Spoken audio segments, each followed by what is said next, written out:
Dear students, good morning. Welcome to Law Excellence IAS. Let us start the discussion on today's newspaper, that is 1st October 2020. The first article for discussion is on the Quad. Define the idea, chart a path. What is this Quad? It refers to four countries: India, US, Australia, Japan. Who pioneered this idea? It was pioneered by Shinzo Abe, then the Prime Minister of Japan. And during George Bush era, it also got impetus. Now, for the discussion's sake, let us see Quad 1 and Quad 2. Quad 1 means early origins of the Quad. So initially it did not attract the traction it deserved. The major reasons for that are United States of America's engagement with China. US was expecting a lot of help from China on Iran and also North Korea. And when we come to Japan and Australia, they are actively engaged in trade with China. And Mr. Shinzo Abe himself do not want to have confrontation with China, and the trade relations have to dominate than the strategic relations. Coming to Australia, you know that Australia is the largest exporter of meat and China is its market. In this scenario, India is also apprehensive of coming together against China. So, mostly we saw this from a military perspective. The reason is China has made a narrative showing that Quad is a military system against the China, or China brought in a new theory of China containment through Quad by United States of America. In this context, how Quad 2 got evolved? China started showing assertiveness in South China Sea. And the world is trying to watch the actions of China, and it tries to change the boundaries and also exclusive economic zone in this sea. Vietnam and Philippines are more or less helpless. And conventional law on seas, the tribunal gave in judgment. China did not hear to that. It clearly shows that China is not interested in rules based world order which was established as on today. It wanted to create its own order. So, what the Quad has to be, how it has to progress, how it has to be built is the purpose of this particular article. Quad is not a NATO version of Asia. Quad is not a military alliance to contain China.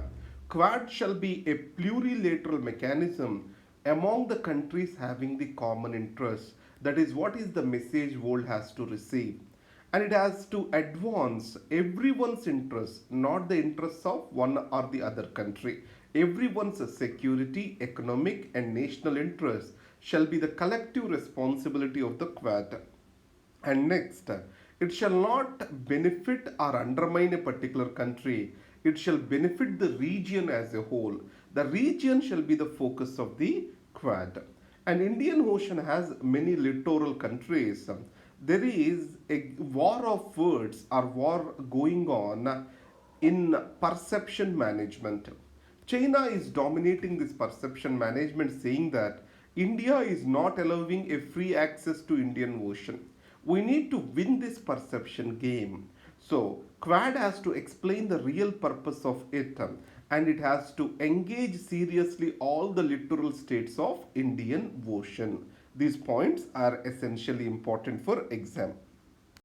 Time to shift focus to the maritime sphere. I am expecting a question on this area. So, land boundaries to maritime boundaries, there is a shift in diplomacy. This year, there will be a question on Indo Pacific. Why? One, France has given its Indo Pacific strategy. Asia Pacific to Indo Pacific, the nomenclature has changed. It has become a new strategic region, and Germany is giving a new strategy. US is talking about it. So there will be a question on Indo Pacific. And when we talk about Indo Pacific, we shall be able to talk about maritime disputes in the region and how Indo Pacific is becoming a theater for future strategy for the countries. As you see, China is building its naval base at Djibouti. America has naval bases. South China Sea issue is going on. So please focus on this area. Indian diplomacy till date majorly focused on what? On land boundaries. Essentially, it is talking about continent, that is land mass. Today, the author suggests that maritime or marine area has to take a new focus. The major reason is maritime sphere is wide open for India. When we go to the land boundary or continental sphere, it is very limited diplomatic action and it is not very successful for India. Even today, India is stuck between China and Pakistan, and China is active in encircling India. If India moves out of that, gets into maritime sphere, it can have more diplomatic actions options to act. That is what we need to remember. Second point is Indo Pacific is a new strategic point for Euro American countries. As I told to you, Germany, France, United States, everyone are talking about Indo Pacific. Especially China's assertive behavior in South China Sea became a reason for this. India need to utilize this as an option. So great powers are looking for a strategic location or strategic space in the Asia, in the Indo-Pacific, which is India's major focus, which has to be India's major focus. And when we come to China, China can be assertive on land border, but on the maritime, it has greater economic interest. It is vital for its trade interests with all the countries. So India having a higher edge can give it a bargaining power on the land boundary. So Indian External Affairs Ministry recently has started a new division on Indo-Pacific region which has to create ideas and also implement them. So it is a good start. It is time to expand this and expand with much human and material resources. Is one language enough? How the official and national language of a country has to be. In this case, let us take the example of Indonesia. Indonesia has 300 different languages, but finally the country chose Malay language as official language once it became independent. Malay language is more a transactional language of trade in that particular region. Why it was chosen? It is grammatically simple, non-hierarchical, and commonly used across the communities. Second, no language in the state, that is in that particular country, is giving a sense that dominating the others. By selecting this language, no linguistic community appeared to be dominant. Let us take the situation in India. Why Hindi cannot be a national language? One, it is not grammatically simple, it is hierarchical, not very easy to learn. Hindi actually became more Sanskritized, and Hindi has got mixed with Urdu and became Hindustani. Second, many ancient languages exist in India which are older than Hindi. And third, more than half of the population speaks languages other than Hindi in India, and they are not interested to learn Hindi for their transactions. So, language has a lot of cultural significance.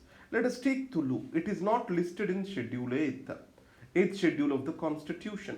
So there was a movement to include Tulu in the 8th schedule.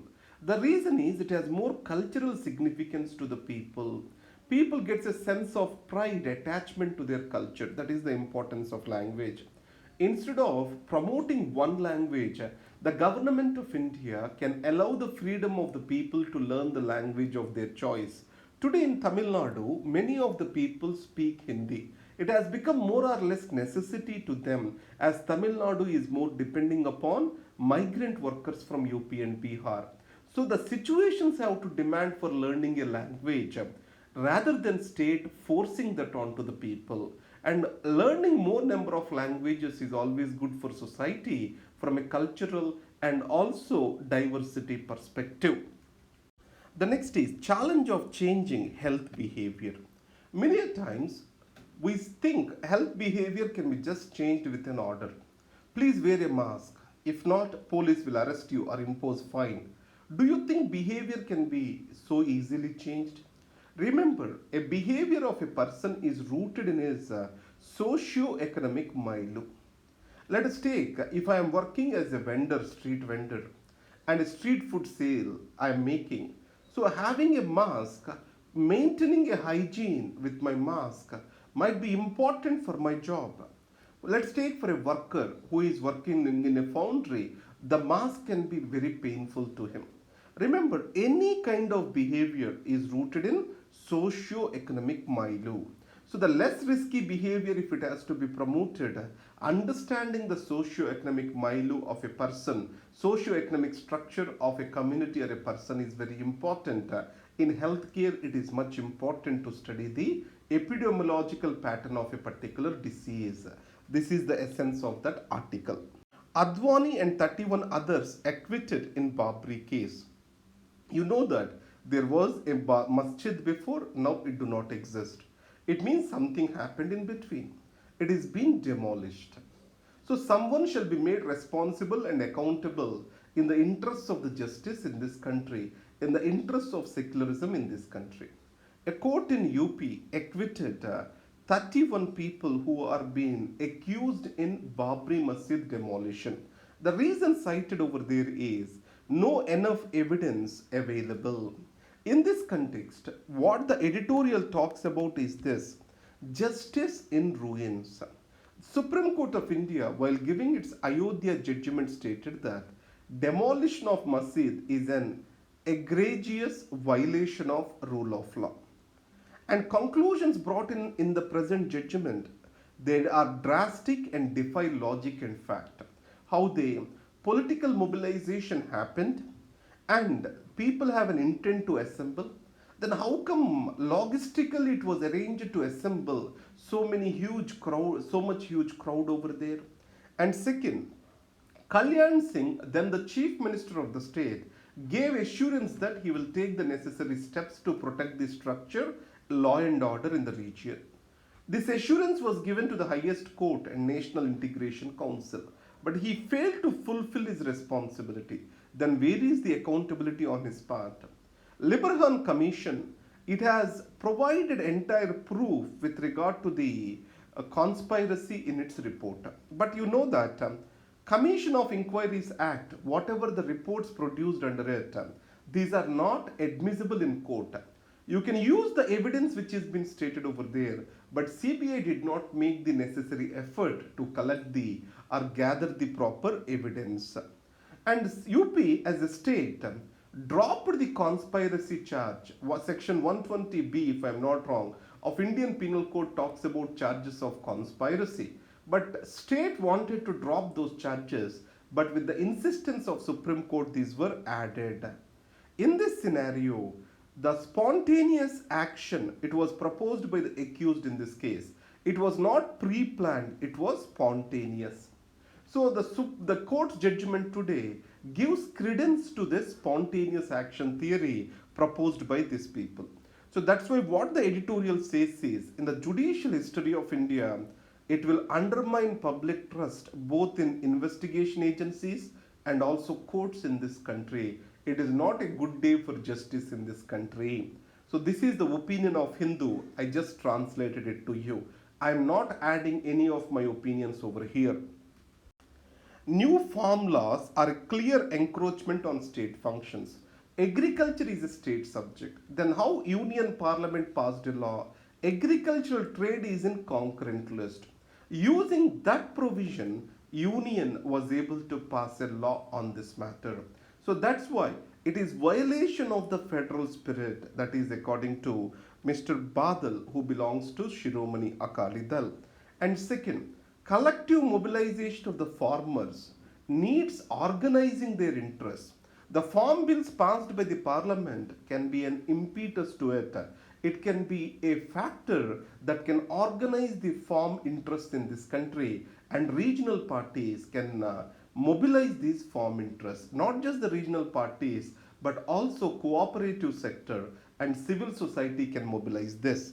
Finally, Hathras rape victim was cremated without consent. So, violence against women, especially against Dalits, these are going together. In this scenario, the discrimination is shown or is seen in different forms in India. Gender discrimination associated with caste discrimination is a very dangerous combination. It creates insecurity to the people. So, we need to talk about this in detail. Let the facts come out of it.